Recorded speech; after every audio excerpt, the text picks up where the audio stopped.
فإذا أحبك الله عصمك من كل مكروه ومن كل سوء، ومنع عنك الأذى والضرر، ووفقك وسددك لكل خير ودافع عنك.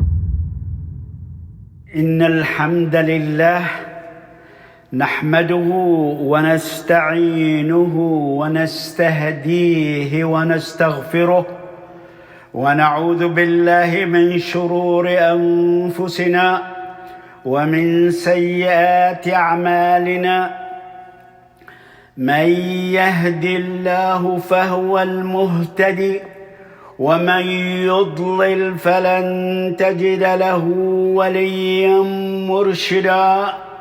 وأشهد أن لا إله إلا الله وحده لا شريك له، وأشهد أن محمدًا عبده ورسوله. يا أيها الناس اتقوا ربكم الذي خلقكم من نفس واحدة، وخلق منها زوجها، وبث منهما رجالا كثيرا ونساء. واتقوا الله الذي تساءلون به والأرحام، إن الله كان عليكم رقيبا. يا أيها الذين آمنوا اتقوا الله وقولوا قولا سديدا يصلح لكم أعمالكم ويغفر لكم ذنوبكم، ومن يطع الله ورسوله فقد فاز فوزا عظيما. أما بعد، فإن أصدق الحديث كلام الله سبحانه وتعالى، وخير الهدي هدي محمد صلى الله عليه وسلم، وشر الأمور محدثاتها، وكل محدثة بدعة، وكل بدعة ضلالة، وكل ضلالة في النار. موضوعنا اليوم يتعلق فيه كيف أكون وليا لله. كيف أكون وليا لله؟ أقصى ما يتمناه العبد المسلم هو أن يصل إلى أن يكون وليا لله. أعوذ بالله من الشيطان الرجيم. بسم الله الرحمن الرحيم. ألا إن أولياء الله لا خوف عليهم ألا إن أولياء الله لا خوف عليهم ولا هم يحزنون الذين آمنوا وكانوا يتقون لهم البشرى في الحياة الدنيا وفي الآخرة لهم البشرى في الحياة الدنيا وفي الآخرة لا تبديل لكلمات الله لا تبديل لكلمات الله ذلك هو الفوز العظيم. وهي غاية الأماني، أقصى ما يتمناه كل منا أن يكون من أولياء الله سبحانه وتعالى. فإلى أن يصل العبد إلى هذه الدرجة والمكانة العالية الرفيعة، لأن الله وعد أولياءه بأن يعلن الحرب على أعدائهم. إذا كنت لله وليا، الله سبحانه وتعالى يحميك ويعلن الحرب على أعدائك. لا يستطيع أحد كائنا من كان بإيذائك. أي عظمة أعظم من هذه أن يكون العبد وليا لله. بعدها إذا كان الإنسان وليا لله لا يخاف من أحد. إذا كان الله معك فكيف تخاف من أحد؟ الله سبحانه وتعالى تعهد وأعلن الحرب، بإعلان الحرب على كل من يريد أن يؤذيك. والله سبحانه وتعالى يعطيك كل ما تريد ويستجيب كل ما تدعو إليه. كل ما سألته الله سبحانه وتعالى يستجيب لك.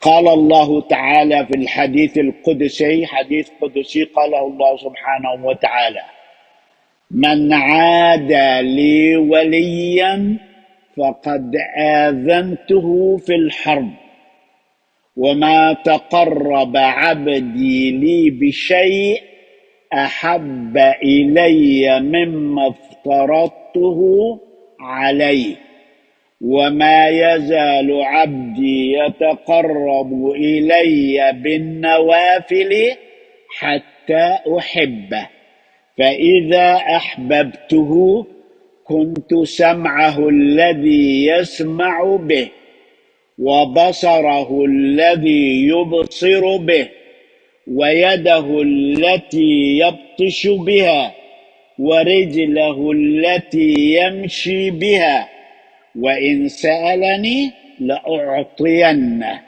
ولئن استعاذني لأعيذنه. انظر إلى هذا الحديث، قال عنه الشيخ الإسلام ابن تيمية رحمه الله: أشرف حديث روي في صفة الأولياء. أشرف حديث حقيقة، لأنه هذا يعني أن الباب مفتوح.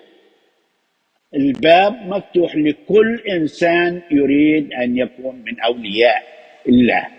أما من يريد أن يبلغ هذه المنزلة الرفيعة الدرجة العالية يستطيع، هي بالتقرب إلى الله. الإنسان الله سبحانه وتعالى فرض الفرائض يحبك عليها ويزداد حبه لك كل ما ازددت من النوافل.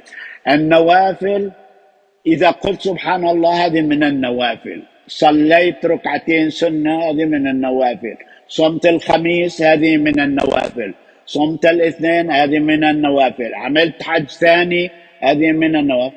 أي شيء من النوافل زيادة عما أمر الله سبحانه وتعالى به. فكل ما زدت من هذه النوافل كل ما ازداد حب الله إليك. إذا قلت الحمد لله رب العالمين ازداد الله حبه لك، وهكذا. هذا يعني أن الباب مفتوح أمام كل إنسان، كل عبد يريد أن يكون من أولياء الله أن يبلغ هذه المنزلة، منزلة عالية درجة رفيعة. فإذا الإنسان بلغ هذه المنزلة، منزلة أولياء الله، فإن الله يكرمه، الله يستجيب كل ما يدعوه. إذا سألني لأعطيه، إذا اتعدت بالله من أي شيء الله سبحانه وتعالى يعينه. فإن الله يكرم هذا الولي بأن يجعله مستجاب الدعوة، فلا يسأل الله شيئا إلا أعطاه إياه، ولا يستعيذ بالله من أي شيء إلا أعاذه الله منه. كثير من الصحابة وكثير من الناس لربما أنت الله سبحانه وتعالى استجاب لك دعوة، ما منا من أحد إلا استجيب له. لما يتقرب الإنسان الله سبحانه وتعالى استجيب دعاء الإنسان. كالبراء بن عازب وسعد بن أبي وقاص رضوان الله عليهما وعلى الصحابة أجمعين، كانوا مستجابي الدعوة. فولي الله هو من هو؟ هو اللي يعرف الله. تعرف الله أن الله الرحمن على العرش استوى. تعرف أين الله، من هو الله. العالم بالله يعرف الله، يعرف الله سبحانه وتعالى له أسماء وله صفات، وأمرنا بأفعال وأوامر ونواهي. كل ما يحب الله سبحانه وتعالى نحب، كل ما يكره نكره. هذا ما أمرنا الله سبحانه وتعالى. هذا ولي الله. أن يكون الإنسان أيضا معرفته لله وإخلاص لله، لأنه العمل إذا لم يكن خالصا لله سبحانه وتعالى، الله سبحانه يرده لا يقبله. المخلص لله لا رياء ولا سمعة. إن الله لا يقبل من العمل إلا ما كان خالصا له وابتغي به وجهه. الله سبحانه وتعالى يريد منا أن نعمل العمل أن يكون خالص له، لا يشرك في حكمه أيا من كان الله سبحانه وتعالى. هذا هو الطريق إلى أن يكون من الإنسان أو العبد من أولياء الله سبحانه وتعالى. فإذا أحبك الله عصمك من كل مكروه ومن كل سوء، ومنع عنك الأذى والضرر، ووفقك وسددك لكل خير ودافع عنك. أعوذ بالله من الشيطان الرجيم. بسم الله الرحمن الرحيم. إن الله يدافع عن الذين آمنوا. إن الله يدافع عن الذين آمنوا. إن الله لا يحب كل خوان كفور. إن الله يدافع عن الذين آمنوا. إن الله يدافع عن الذين آمنوا.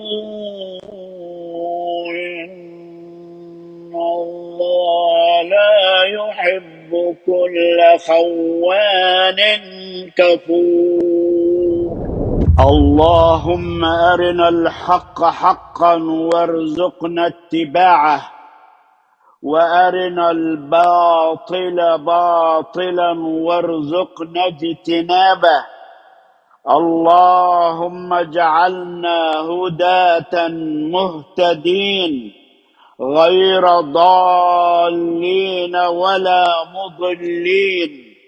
وآخر دعوانا أن الحمد لله رب العالمين.